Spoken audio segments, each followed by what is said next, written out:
tumepokea kwa masikitiko makubwa sana, lakini kwa namna ambavyo mimi namjua Emmanuel Mathias almaarufu kama MC Pilipili, nishafanya naye kazi ya usakaji wa vipaji Tanzania TMT, ilikuwa around kama 2013 hivi yeah. Lakini baada hapo akawa amesheheni sana kwenye shughuli zake za UMC na ushereheshaji katika shughuli mbalimbali kama za event na nini yeah. Kwa ni mdogo wangu. Taarifa nilipata kwenye mtandao na uzuri tuna group letu, kwa hiyo tukahakiki kwenye group, likaja taarifa likaamini kweli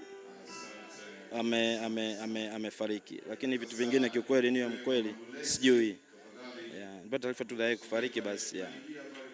Kumbukumbu gani ambayo huwezi kuisahau kwa Pilipili kwenye sanaa hii?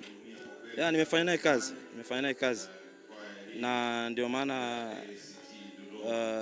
ikija taarifa kama hizi hakunaga mtu ambaye anaweza akapokea tofauti zaidi ya maumivu, lakini ninachoamini ni kwamba kwa sababu safari yetu ni moja, kikubwa ni kumwombea ndugu yetu. Ninachojua mimi MC Pilipili alikuwa mwanzilishi wa aina ya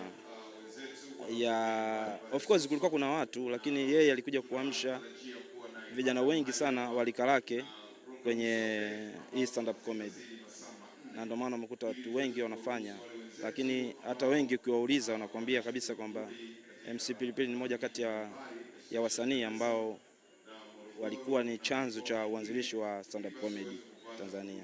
Kwa hiyo ndio nakumbuka, na kwa sababu najua ni mtu ambaye anajituma kwenye kazi yake, mtu wa furaha any time kama unavyomuona. Kwa hiyo nakumbuka vitu vingi na pia nimefanya naye kazi kama ambavyo nilikwambia.